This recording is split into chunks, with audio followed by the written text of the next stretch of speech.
예전에 어떤 신앙 모임에 참석한 적이 있었는데 한 분이 앞에 나와서 오랜 시간 동안 앓고 있던 질병에서 고침받은 이야기를 꺼냅니다. 그분에게 주어진 시간이 약 10분 정도였는데 30분 가까이 신이 나서 간증을 하는 거예요. 그분 이야기를 가만히 듣다 보니까 병고침 받은 이야기보다 자기를 만나주신 그 하나님이 얼마나 놀라운 분인지 하나님에 대한 이야기를 집중해서 하더라고요. 저는 그 간증을 들으면서 그분께 일어난 일은 성령이 하신 일이 분명하다, 틀림없다, 그런 생각을 했어요. 누구라도 그분 이야기를 듣다 보면 병은 둘째 문제예요. 나도 저분이 만난 하나님을 꼭 만나보고 싶다, 이런 생각이 들었을 것입니다. 병 고침받은 것도 물론 좋은 일이지만 하나님을 만나게 된 게 그보다 더 좋은 일이기 때문이에요. 사람들은 남에 대한 이야기 듣는 거 좋아해요. 우리가 듣는 이야기 중에는 그런데 좋은 소문도 있고 나쁜 소문도 있습니다. 근데 비율을 굳이 따져보면 우리 주변에서 회자되는 소문 중에는 좋은 소문보다는 나쁜 소문이나 험담이 압도적으로 많죠. 왜 그럴까요? 우리가 어쩌면 안 좋은 이야기를 퍼뜨리거나 듣는 것을 좋아하기 때문은 아닐까요? 좋은 소문을 듣고 따라하는 사람보다 나쁜 소문 듣고 따라하거나 퍼뜨리는 사람들이 더 많다는 거예요. 재밌는 것은 이 소문이라는 한자 단어를 풀어보면요, 장소를 의미하는 소라는 글자는 지게문호 옆에 도끼 근자가 붙어 있죠. 그리고 듣는다는 뜻의 문은 대문에다가 귀 이자가 있어서 대문의 귀를 듣고 있는 형상이에요. 그러니까 이 소문이란 말을 풀어보면 도끼로 문에 틈을 내서 귀를 대고 듣는다, 그런 이미지가 되겠죠. 그래서 대부분의 소문은 그것을 듣고 전하는 사람의 의도와 목적이 그 속에 들어가기 마련이에요. 만약에 그 목적이 자기의 정당성만 주장하고 일방적으로 누군가를 모략하기 위한 것이라면 그 소문은 유언비어나 흑색선전으로 변질될 수밖에 없을 것입니다. 하지만 반대로 죽어가는 사람을 살려내기 위한 것이라면 정말 그 도끼로 그 문을 다 부수고 나서 그 있는 내용을 다 그냥 왕창 끄집어내서 전달하고 싶은 그런 마음이겠죠. 우리가 예수님을 전한다면, 예수님의 소문을 낸다면 이런 마음으로, 이런 심정으로 전해야 하지 않을까요?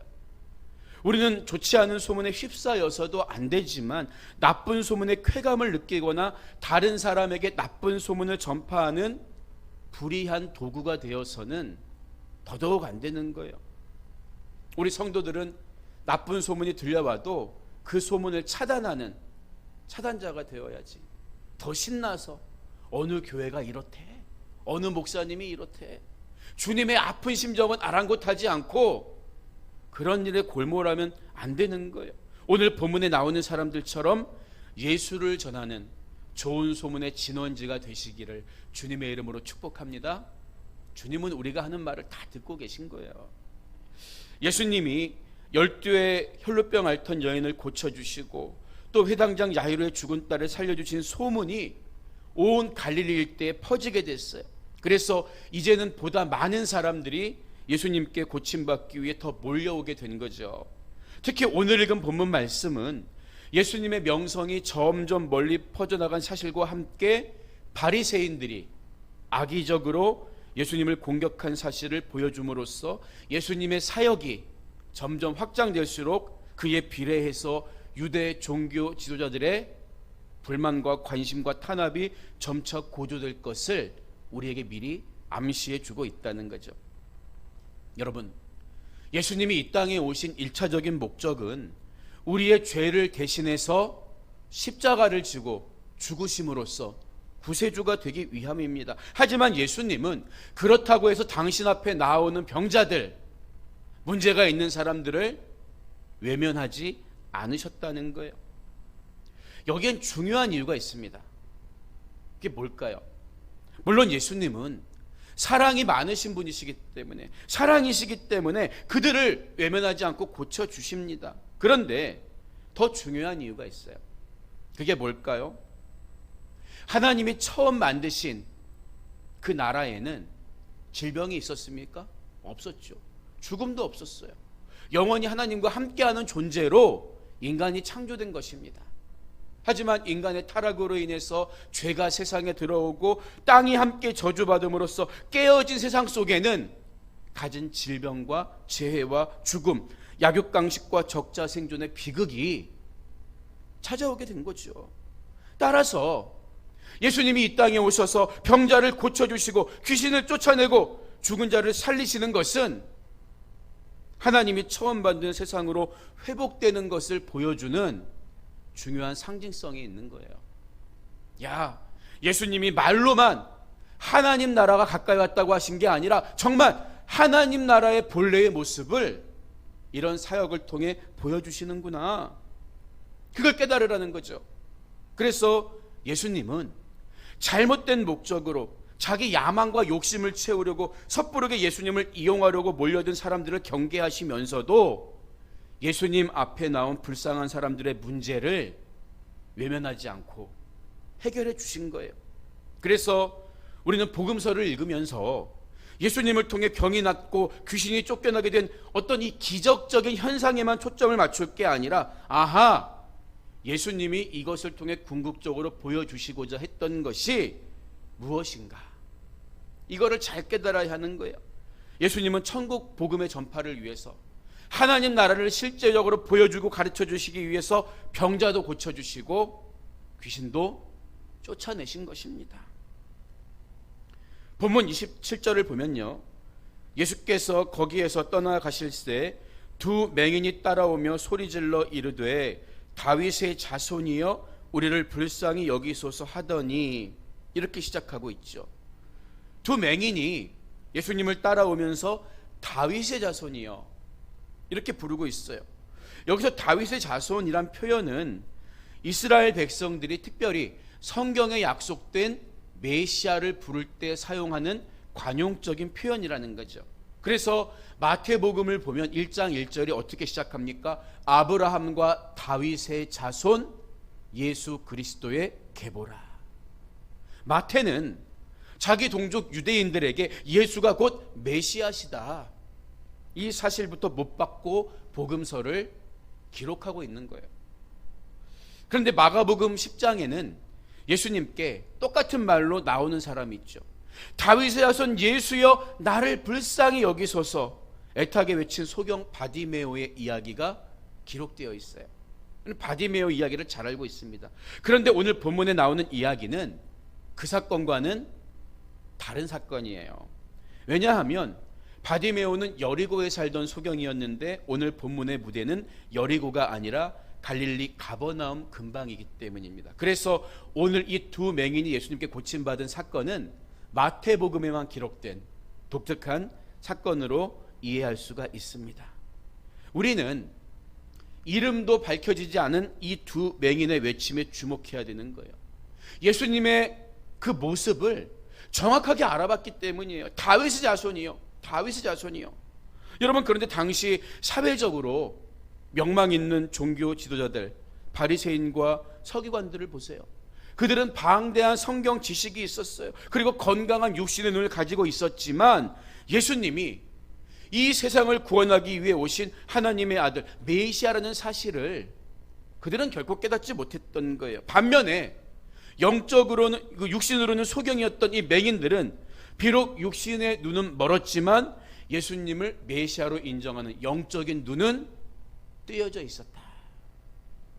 우리는 이 사실을 볼 수가 있어요. 이것을 통해서 영적인 눈, 영적인 안목은 그 사람이 가진 학식, 그 사람이 가진 경험, 외형적인 조건의 지배를 결코 받지 않는다는 사실을 우리는 깨달을 수 있는 거예요. 신학 박사라고 해서 예수님 더 잘 알고, 신학 박사라고 해서 예수님 더 잘 믿는 거 아니라는 거죠.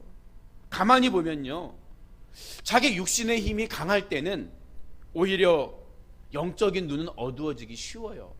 보세요. 내가 가진 건강과 혈기, 물질과 권력, 좋은 배경과 관계, 이런 것들이 나를 지켜줄 수 있다고 철석같이 믿을 때에는 오히려 영적인 눈은 띄어지기가 어렵습니다. 하지만 건강을 잃어버리거나 물질이 나를 배신하거나 친구가 떠나가게 되면 아하, 내 자신이 얼마나 연약하고 초라한 존재인가 비로소 깨닫게 되는 거예요. 그래서 고난 가운데 유독 하나님을 만나고 경험하는 사람들이 많은 거죠.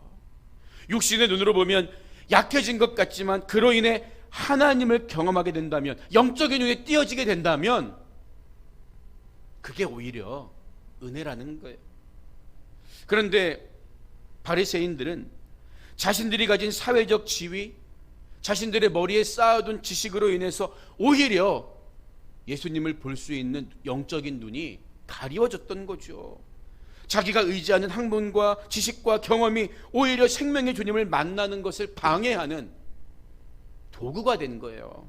그래서 나중에 이 사실을 깨달은 바울이 빌립보서 3장 8절 이하에서 뭐라고 고백합니까? 내가 그를 위하여 모든 것을 잃어버리고 배설물로 여김은 그리스도를 얻고 그 안에서 발견되려 함이니 내가 가진 의는 율법에서 난 것이 아니요 오직 그리스도를 믿음으로 말미암은 것이니 곧 믿음으로 하나님께로부터 난 의라. 이렇게 고백하게 된 거잖아요. 과거에 내가 예수님을 핍박할 때는 내가 가지고 있는 학문과 세상의 배경이 내 신앙을 지켜주는 줄 알았는데 오히려 그것 때문에 내가 생명의 주님을 제대로 바라보지 못했구나. 나는 그것을 다 배설물처럼 여긴다. 이렇게 고백한 거죠. 아무리 여러분 그게 좋아 보여도 그것 때문에 하나님 만나는 것을 방해받는 장애물이 된다면 그거는 배설물보다 악한 거예요. 그렇지만 예수님께 나온 이 두 맹인들은 고난 중에 예수님이 자신들의 고통을 해결해 주실 수 있는 메시아라는 사실을 믿을 수 있는 믿음을 가질 수 있었기 때문에 예수님을 향해서 다윗의 자손, 메시아시여 이렇게 부를 수가 있었던 거예요. 여러분 혹시 고난 가운데 있습니까? 그렇다면 그 고난으로 인해 낙심하거나 포기하지만 하지 마시고 오히려 그 고난 가운데 영적인 눈이 더 크게 뜨여져서 주님을 경험할 수 있기를 주님의 이름으로 축복합니다. 고난도 유익이 되는 거예요. 그런데 예수님은 이렇게 예수님을 부르던 그 사람들을 길 위에서 곧장 고쳐주시지 않고 그냥 집으로 들어가신 것 같아요. 이어지는 28절을 보면요, 예수께서 집에 들어가심에 맹인들이 그에게 나오거늘 예수께서 이르시되 내가 능히 이 일 할 줄을 믿느냐 대답하되 주여 그러하오이다 하니. 이렇게 기록되어 있죠. 예수님은 다윗의 자손이요 이렇게 부르고 따라오는 맹인들을 고쳐주지 않으시고 그냥 집으로 들어가신 거예요. 맹인들이 따라오니까 너희는 내가 너희를 낫게 할 줄 믿느냐 이렇게 물어보시는 거죠. 예수님이 왜 이들을 곧장 고쳐주지 않으셨을까요? 먼저 분명한 한 가지 이유는 우리가 읽은 말씀처럼 그들의 믿음을 확인하기 위해서였어요. 29절 이하의 말씀을 보면 이에 예수께서 그들의 눈을 만지시며 이르시되 너희 믿음대로 되라 하시니 곧 그 눈들이 밝아진지라. 이렇게 말씀하고 있죠.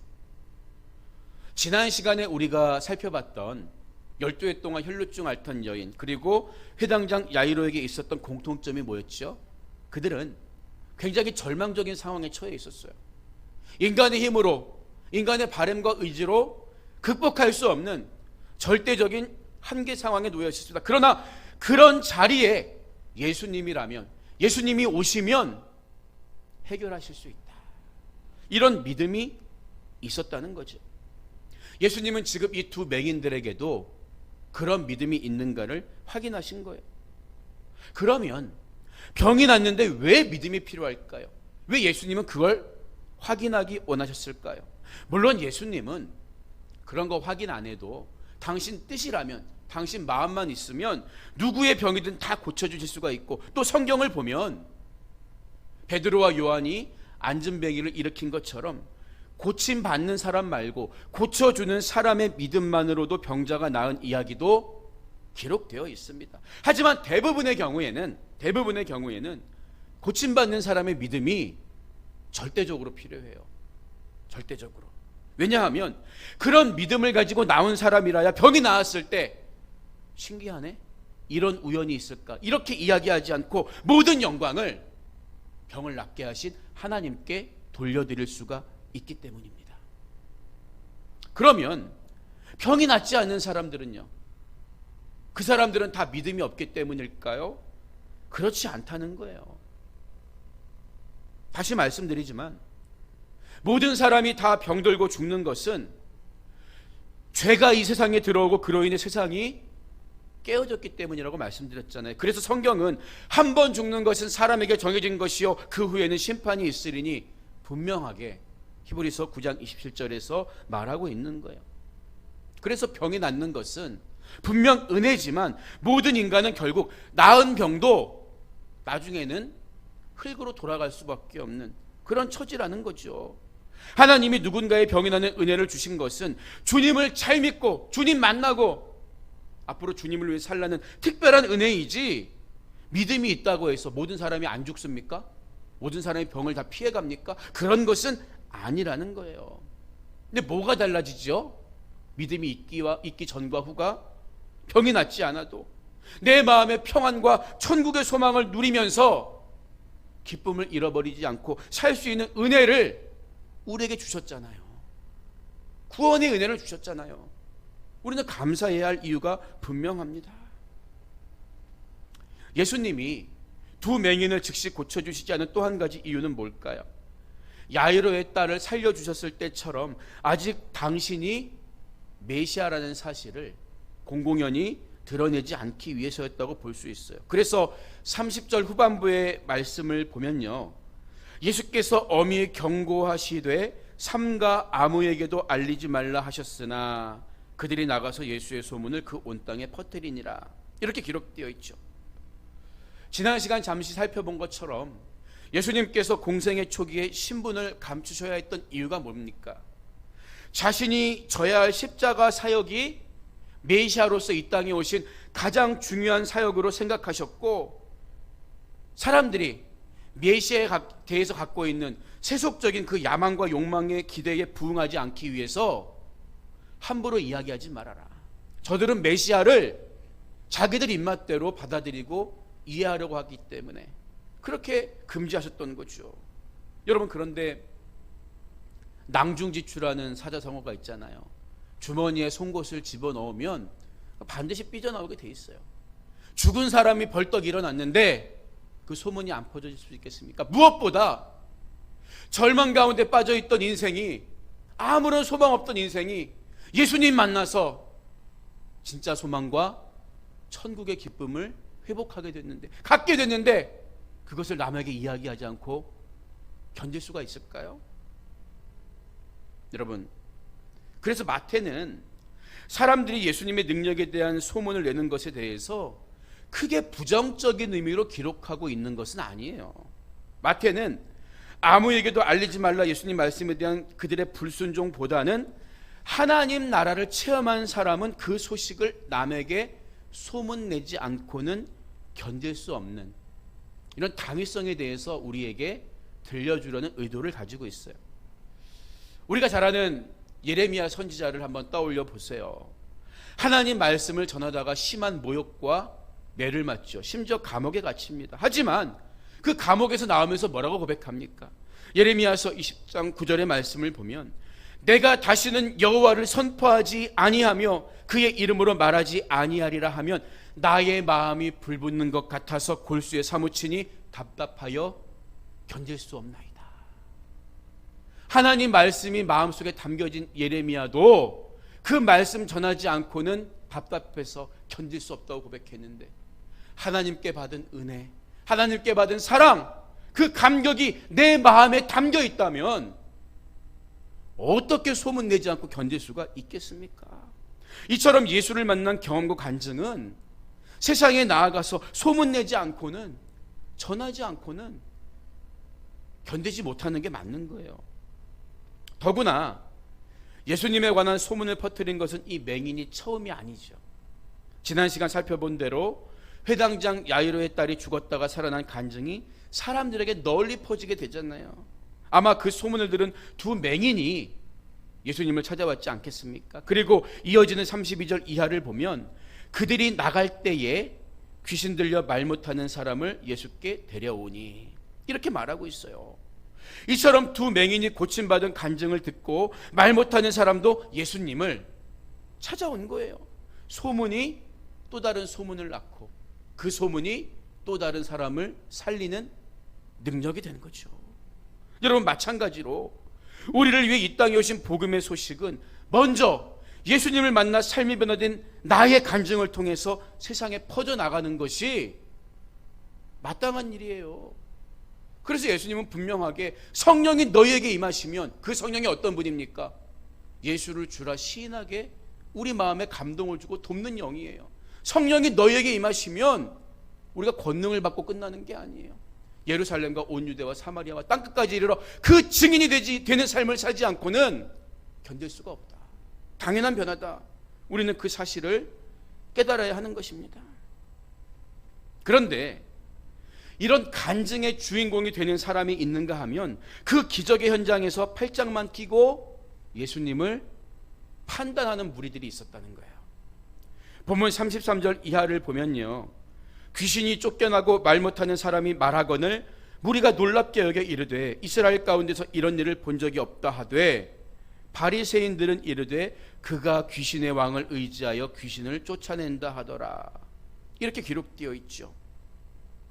바리새인들은 놀라운 기적을 계속해서 목격하고서도 여전히 예수님을 무시하고 귀신의 왕이라고 표현된 바알세불을 의지해서 이런 기적을 보여주고 있는 거야. 같이 폄하하고 있는 거예요. 바리새인들이 예수님의 기적에 대해서 공격하는 내용은, 그게 놀라운 기적이긴 하지만 그 근원이 귀신들의 왕인 바알세불의 힘을 빌린 것이다, 악한 것이다, 이렇게 주장하는 거죠. 바알세불은 구약 성경에 자주 나오는 이 가나안 우상, 이스라엘 백성들이 우상 숭배에 빠졌을 때 항상 찾던 바알을 가리켜요. 바알은 주라는 뜻인데 당시 유대인들은 팔이라는 의미의 세불이라는 말을 뒤에 붙여서 경멸하듯이 바알세불, 원래는 높은 신전의 왕이라는 뜻을 가지고 있는 바알이라는 이름을 파리들의 왕이다, 이런 식으로 불렀던 거예요. 이 사람들이 예수님이 행한 기적에 대해 반박할 수 없으니까 그 기적의 원천을 무시하고 그 기적의 원천을 깔아뭉개고 나서는 거죠. 오늘 본문에는 이들의 허황된 주장에 대한 예수님의 답변이 기록되어 있지 않지만 마태복음 12장과 누가복음 11장을 보면 계속해서 예수님의 이 권능은 바알세불의 힘을 얻은 것이야, 이런 주장에 대한 예수님의 반박이 자세하게 기록되어 있어요. 그 내용은 그때 가서 다시 살펴보겠지만 우리가 주목해야 하는 것은 예수님이 마태복음 12장 28절에 하신 말씀이에요. 내가 하나님의 성령을 힘입어 귀신을 쫓아내는 것이면 하나님의 나라가 이미 너희에게 임하였느니라. 예수님 이렇게 말씀하시거든요. 여러분, 이 말씀의 의미를 잘 들여다봐야 돼요. 병자가 고침받고 귀신이 쫓겨가는 것은 단순히 신기하거나 어떤 그 사람에게만 좋은 일이 아니라 이것을 통해서 너희가 하나님 나라가 이만큼 더 확장되고 임했다는 것을 확인할 수 있다. 예수님이 이렇게 직접 언급하셨다는 거죠. 보세요. 예수님이 십자가를 지기 위한 목적으로 이 땅에 오셨음에도 불구하고 많은 병자를 고쳐주시고 귀신을 몰아내신 것은 단순히 그 한 사람만 불쌍히 여겨서가 아닙니다. 오히려 보다 근본적인 이유가 뭐예요? 제가 계속 말씀드리지만 인간의 죄로 인해 깨어진 이 땅에 다시 임한 하나님 나라를 확실하게 말로만이 아닌 실제적인 모습으로 보여주기 위한 분명한 목적이 있었다는 거예요. 그래서 마지막 35절의 말씀을 보면요, 예수께서 모든 도시와 마을에 두루 다니사 그들의 회당에서 가르치시며 천국 복음을 전파하시며 모든 병과 모든 약한 것을 고치시니라, 이렇게 이야기하고 있는 거예요.